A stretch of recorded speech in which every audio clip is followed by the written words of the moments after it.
पूरे देश भर में बढ़ रहा है, बिहार भी उसका हिस्सा है।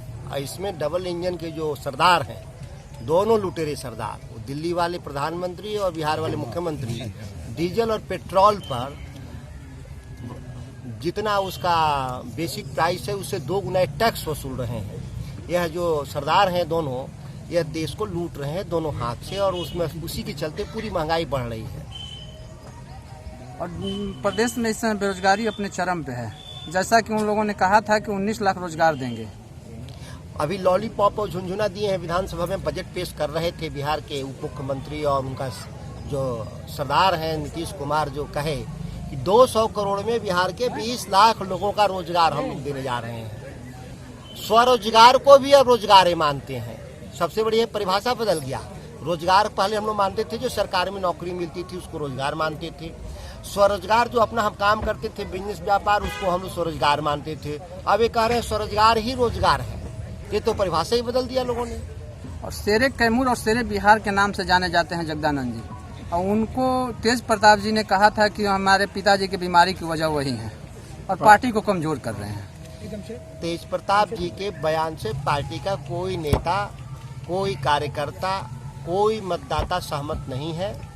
और आपने देखा होगा कि तेज प्रताप जी के बयान का कोई बिहार में महत्व नहीं है। किसी ने कोई समर्थन भी नहीं किया उनका। अब उनका एक लाभ है, इंसान करता है एक लाभ। लोकतंत्र एक लाभ से नहीं चलता है, प्रलाप से भी नहीं चलता। वो तो पार्टी के बड़े नेता गिने जाते हैं। पार्टी के नेता हैं, बड़े नहीं, पार्टी से बड़े नहीं है। पार्टी से किसान आंदोलन के विषय में क्या कहेंगे? सरकार के द्वारा कहा जा रहा है कि किसानों के लिए, किसानों के हित में ये बिल लाया गया है, मगर आप लोग विरोध कर रहे हैं। बिहार में 2006 में यह कानून आया था। जो दिल्ली में कानून बना है, भारत की सरकार ने जिस कानून को बनाया है, यह कानून बिहार 2006 में आया। आप देख लीजिए, आप तो गवाह हैं, पत्रकार भी और किसान भी हैं। 2006 के बाद जब से कानून है, दुर्दशा ये है कि जो न्यूनतम समर्थन मूल्य से 40% कम दाम पर किसान का अनाज बिक रहा है। वो गेहूं हो, धान हो, मक्का हो, जो भी है। तो ये जब पिछले 14 सालों से साबित है कि इसकी कानून से आने से किसानों को घाटा हुआ है, तो दिल्ली में जो कानून आया है और घाटा बढ़ेगा। इसके चलते किसानों का घाटा बढ़ेगा। कोई एक साबित कर दे कि किसानों को मुनाफा हुआ इस काम से, कहीं कोई बता दे आंकड़े, अगर भारत सरकार के पास हो, नीतीश कुमार के पास कोई आंकड़े हो।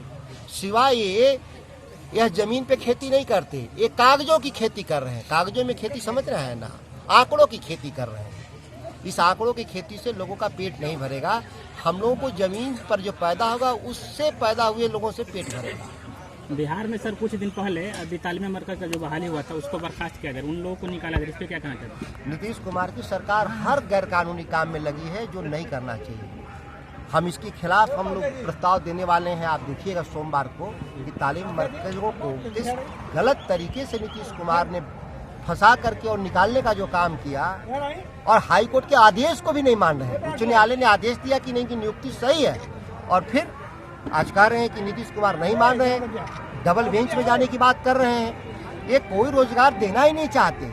हम लोग तो बार बार कर रहे हैं, आप 19 लाख के झांसे में क्यों हैं? ये 19 लाख निकालने वाले लोगों में से हैं। जो इनको नौकरियां मिली हैं उनको ये बाहर करने वाले लोग हैं। आप देखिए देश में प्रधानमंत्री कहे हम 2 करोड़ लोगों को नौकरी देंगे, और जब सरकार में आए तो हर साल 2 करोड़ नए नौकरी तो मिले नहीं, 2 करोड़ पुराने नौकरियां भी चली गई।